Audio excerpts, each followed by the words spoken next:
Selamat pagi semuanya Bapak Ibu Shalom. Sekali ini saya mau menyampaikan firman Tuhan yang saya ambil dari Yohanes pasal yang ke-11 ayat 45 sampai dengan ayatnya yang ke-53. Firman Tuhan saya akan bacakan dari Yohanes 11 45 sampai 53. Persepakatan untuk membunuh Yesus. Banyak di antara orang-orang Yahudi yang datang melawat Maria dan yang menyaksikan sendiri apa yang telah dibuat Yesus percaya kepada Yesus. Tetapi ada yang pergi kepada orang-orang Farisi dan menceritakan kepada mereka apa yang telah dibuat Yesus itu. Lalu imam-imam kepala dan orang-orang Farisi memanggil mahkamah agama untuk berkumpul dan mereka berkata, "Apakah yang harus kita buat? Sebab orang itu membuat banyak mujizat. Apabila kita biarkan dia, maka semua orang akan percaya kepadanya.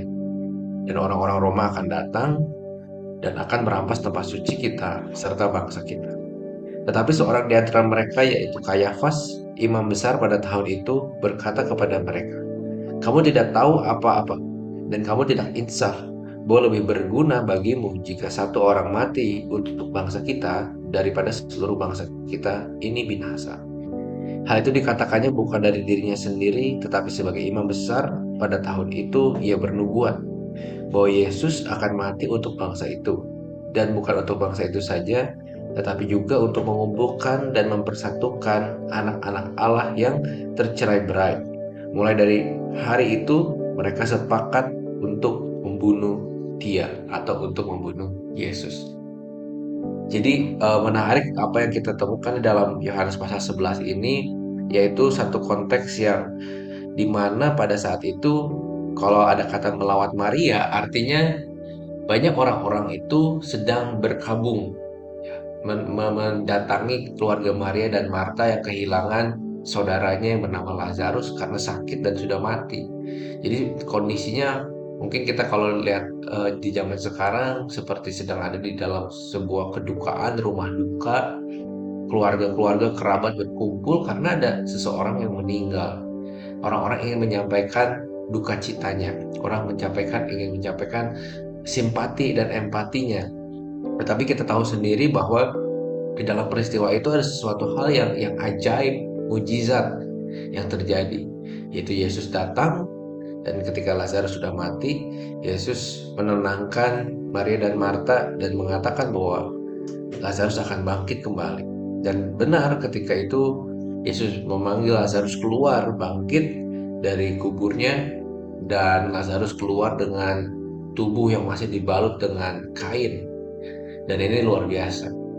Nah, orang-orang Farisi, imam-imam kepala dan mahkamah agama itu karena kejadian itu, karena dia dengar berita itu, mereka mengadakan meeting dadakan ya, meeting uh, untuk mengatasi gejolak yang ada dalam masyarakat itu. Kenapa?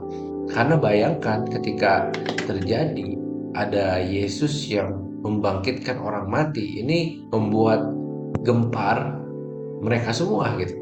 Karena Yesus ini siapa? Yesus ini bukan dari kalangan mereka, dan dia membuat mujizat yang belum pernah terjadi, belum pernah dilakukan oleh orang-orang Farisi.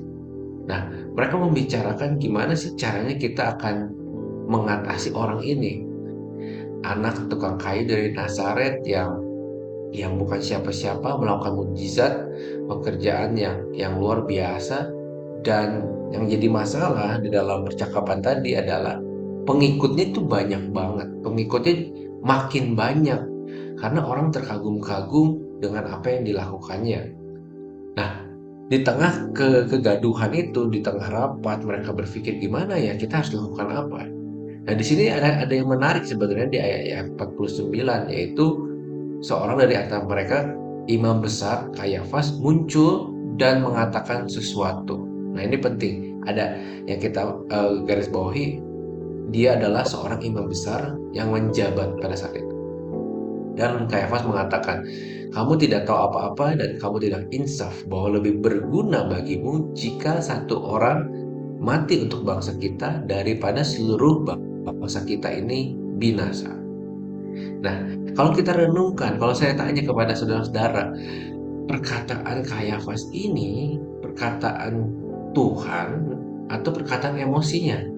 Karena dia nggak suka sama Yesus, karena Yesus mengganggu kestabilan agama pada saat itu. Saudara-saudara bisa ingat kalau kita mundur ke Yohanes 2, sudah dikatakan bahwa Yesus itu sempat marah di bait Allah, ngobrak-ngabrik bait Allah. Yesus membongkar praktek dagangan hewan kurban yang memeras jemaat pada saat itu. Bukan saja jemaat yang kaya, bahkan jemaat yang miskin. Mereka melihat hewan-hewan kurban yang dibawa dari jauh itu tidak layak, sehingga harus ditukar atau beli lagi di depan bait Allah yang hewan-hewannya itu dianggap layak. Dan itu pedagang-pedagang kerjasama dengan para imam untuk melakukan itu. Nah, ini bisa jadi masalah. Satu, masalah tentang uang. Kedua, masalah tentang pengikut.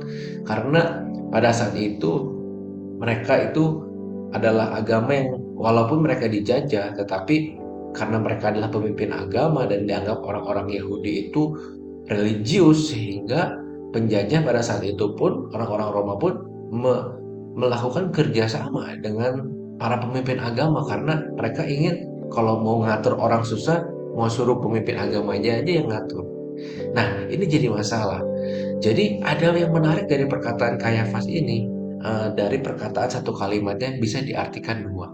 Yang pertama, bisa diartikan perkataan Kayafas ini, Yesus memang harus mati agar bangsa Yahudi selamat. Selamat apa? Agar bangsa Yahudi tidak kehilangan agama mereka. Agar bangsa Yahudi tidak kehilangan kekuatan agama mereka secara politik dan sebagainya. Mereka takut jika Yesus mengganggu status quo pada saat itu, jika mereka melihat agama mereka semakin lemah, praktik keagamanya Yudaisme ya semakin lemah, dan pengikut Yesus semakin kuat. Yang ditakutkan oleh Kayafas adalah penjajah Roma itu akan mengambil bait Allah dari tangan mereka. Karena apa? Karena selama ini bait Allah dijaga, ketentramannya, orang-orang Yahudi diberi kesempatan untuk beribadah, mereka kerjasama dengan para imam, karena dipikir orang Roma, para imam juga punya kekuatan untuk menjaga kestabilan jajahan tersebut, kota Yerusalem itu. Jadi para imam dan Farisi itu takut dengan ancaman ini. Ancaman apa? Kehilangan kekuatan, kehilangan follower, kehilangan power.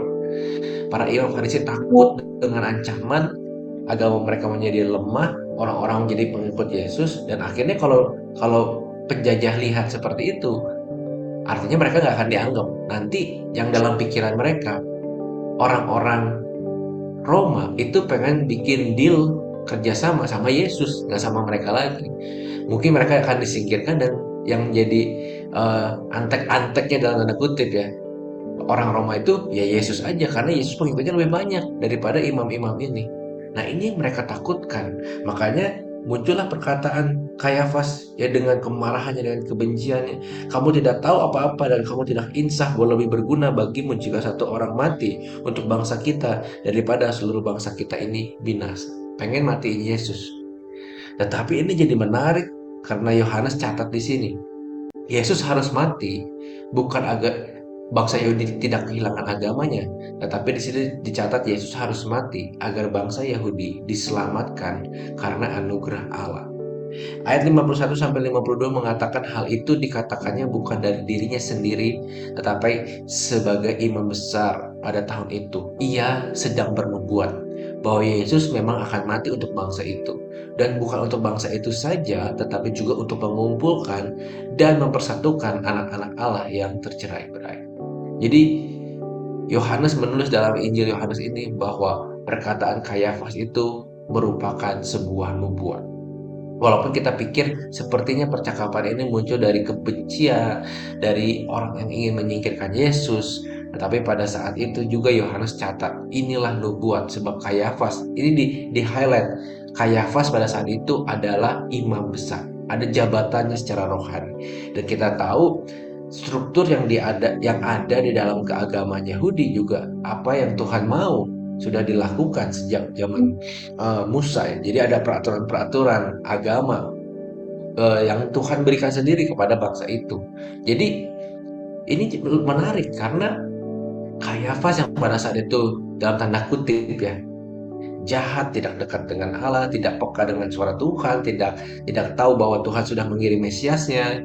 Dia benci sama Yesus, tetapi perkataannya karena dia menjabat sebagai imam besar merupakan sebuah nubuatan juga. Nah, ini yang menarik. Dari sini kita bisa terkagum-kagum. Karena apa? Karena saya menyimpulkan Tuhan tuh dapat berbicara lewat siapa saja. Bahkan kan kalau kita lihat konteksnya, kita sebagai orang pengikut Kristus, imam besar Kayafas itu adalah musuh, adalah orang yang benci kepada pengikut Kristus. Tetapi Tuhan bisa bicara lewat siapa saja untuk bernubuat. Tuhan memakai Kayafas yang adalah imam besar, yang gak suka sama kehadiran Yesus, untuk menyampaikan nubuatan. Yang kedua, Tuhan menghargai status imam dalam agama. Karena di situ kita bisa lihat Kayafas adalah imam besar yang menjabat, sehingga emang seharusnya seorang imam besar itu menyatakan sebuah nubuatan, menyatakan sebuah pesan Tuhan, menyatakan sebuah apa yang Tuhan ingin lakukan terhadap umat. Jadi relevansinya hari ini kita dapat mendengar suara Tuhan bahkan dari orang yang tadi dilihat ya, Kayafas itu terlihat emosi ya, terlihat sedang marah-marah, sedang meeting ingin menyingkirkan Yesus, tetapi ternyata di situ malah ada nubuatan. Nah, kita akan melihat juga, apalagi relevansinya adalah seorang imam, jabatan imam. Mungkin kita melihat ya, orang yang menjabat sebagai kejabatan rohani hari ini tidak sempurna, tidak sesuai dengan apa yang kita inginkan. Mungkin juga ada kecacatannya, ada kelemahannya. Tetapi karena jabatan itu, Tuhan tetap pakai seorang imam atau hamba Tuhan yang ditetapkan oleh Tuhan menyampaikan sebuah nubuatan, menyampaikan sebuah arahan dari Tuhan. Jadi hari ini mari kita dengarkan juga suara pemimpin-pemimpin rohani yang ada di sekitar hidup kita, gembala, orang-orang yang ditempatkan memimpin kehidupan kita, para pendeta, yang mengingatkan kita mungkin tentang suatu hal atau pesan Tuhan yang penting di dalam hidup kita. Walaupun cara penyampaiannya mungkin tidak baik, tidak tepat, dengan emosi, dengan marah, tetapi bisa saja itu memang yang ingin Tuhan katakan kepada kita di dalam kehidupan kita. Jadi hari ini kita bisa melihat, mulai peka terhadap perkataan yang disampaikan oleh pemimpin-pemimpin rohani yang ada di sekitar kita, oleh apa yang mereka tegur, apa yang mereka nubuatkan, apa yang mereka perkatakan. Kita harus lihat jabatan ini sebagai sesuatu hal yang memang Tuhan respect gitu ya. Dan ini menarik banget.